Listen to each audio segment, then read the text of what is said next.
In this video, we will be discussing an important factor in reservoir dynamics known as the skin effect. Here is a quick overview of what we will be explaining. What is the skin effect?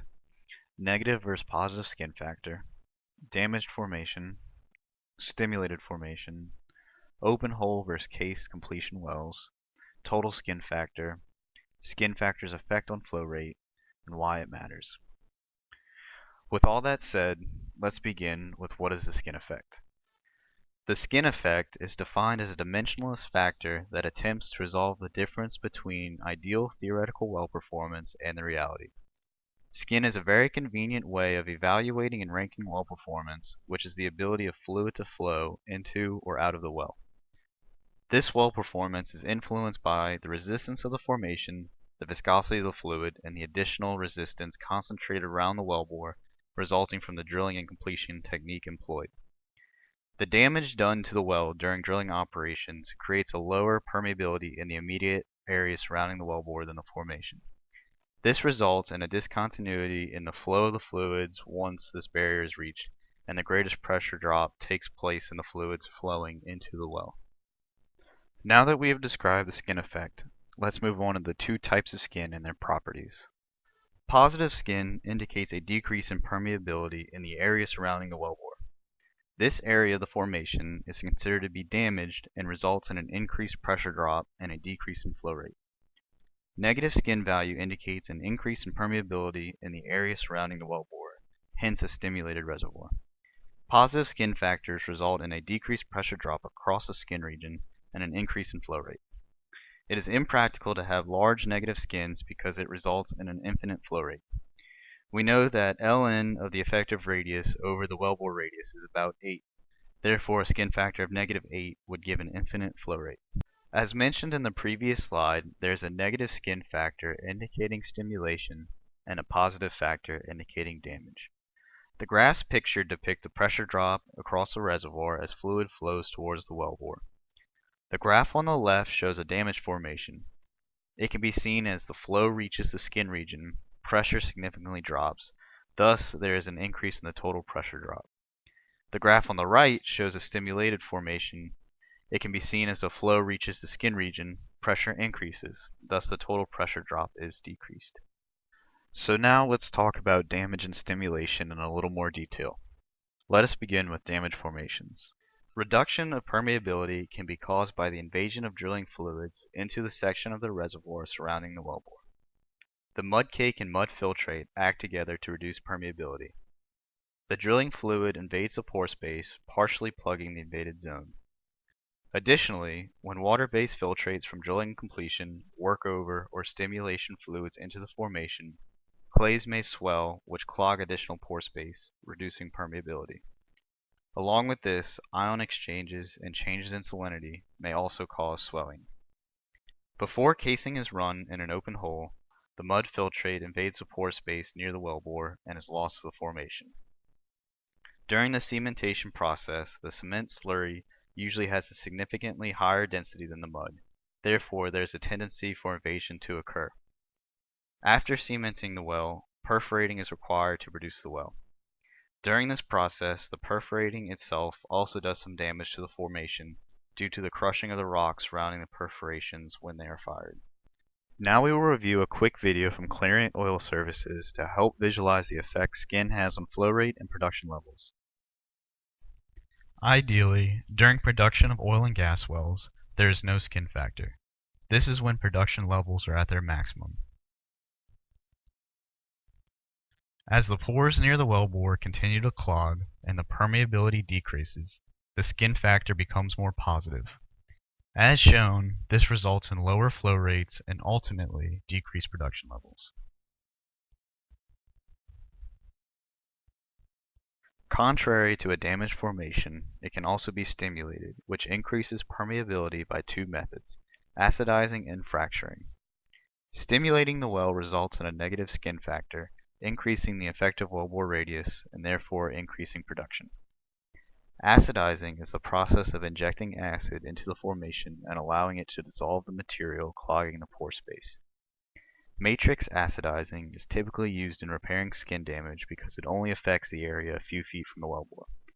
It is the process of injecting acid at rates below the fracture pressure. Hydraulic fracturing, on the other hand, is another method used in stimulating the well. Large volumes of fracture fluid are injected into the well to fracture the reservoir rock, creating highly permeable flow paths to the wellbore. Although past studies have shown a negative skin on hydraulically fractured wells, the skin directly surrounding the wellbore may actually be significantly damaged from the fracturing itself. However, the well has changed so drastically that the direct paths of permeability ultimately still produce a negative skin factor. This is a demonstration of hydraulic fracturing stimulating a well. As the fracture fluid is injected into the reservoir, it creates fractures that serve as paths of high permeability to the wellbore. Another factor influencing the skin factor is the difference between an open hole and a cased well. Ideally, every well would be an open hole completion well.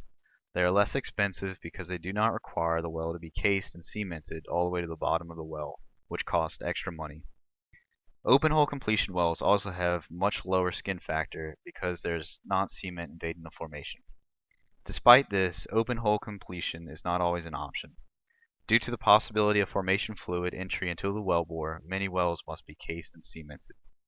Similarly to the drilling fluid invasion, cement is then likely to invade the formation and plug pore space. This creates a more positive skin factor. All of these factors discussed result in additional pressure drop, which is called completion pseudoskin factor. All of the factors we have discussed affect the total skin factor. This total skin factor accounts for the difference between the well performance of an actual well and that of an ideal vertical open hole well. Total skin factor equals the skin factor due to formation damage or stimulation, plus the completion pseudoskin due to partial penetration, plus completion pseudoskin due to perforations, plus the skin due to the rock compaction around perforation tunnels, plus geometrical pseudoskin due to inclination, plus the completion pseudoskin due to hydraulic fracturing. This is necessary to calculate the total pressure drop across the skin region. The skin factor ultimately comes into play in reservoir dynamics when applied to the flow rate equation. This chart shows that fluid produced versus time is related to the different values for the skin effect. Although it may be counterintuitive that the negative skin factor would create a higher flow rate, it can be seen that if you plug in a negative skin factor, the denominator becomes smaller, which will increase the rate of flow. The smaller value of skin factor, the greater the rate of flow is. As the skin factor becomes larger, more positive, the flow rate is decreased. As stated previously, skin factor plays a large role in determining flow rates. The chart shown displays how the damage or stimulation of the area near the wellbore greatly affects the well's production rates. When the skin region is damaged or has a positive value, a well has a lower production rate due to a decrease in permeability and an additional pressure drop. In dealing with the negative skin, the effective wellbore radius is increased beyond the initial radius of the well. This shows how fracturing or acidizing the formation increases permeability and decreases pressure drop, which in turn increases flow rate. This is a demonstration of how skin affects the flow rate in a petroleum reservoir. The marbles represent the hydrocarbons, and the top of the box represents a portion of the reservoir with a high path of permeability and no skin factor. The lower portion represents the part of the reservoir with damage that has a lower permeability and a positive skin factor. The flow of hydrocarbons through the undamaged portion of the reservoir is significantly higher than the lower portion, where the hydrocarbons are deflected by clogged pores. This is represented here by pieces of cardboard.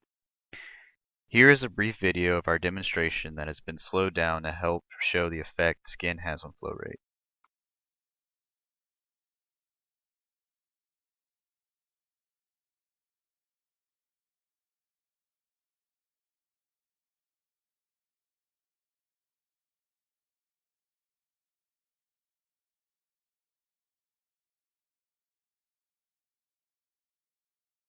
In conclusion, the skin factor has a direct impact on flow rate and ultimately production.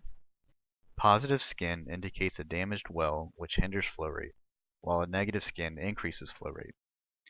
If skin factors are not properly accounted for, the necessary corrections cannot be performed on the reservoir, ultimately hindering production time. If the well is not flowing at maximum efficiency, longer time will be required to produce the hydrocarbons, which consequently will cost the company more money.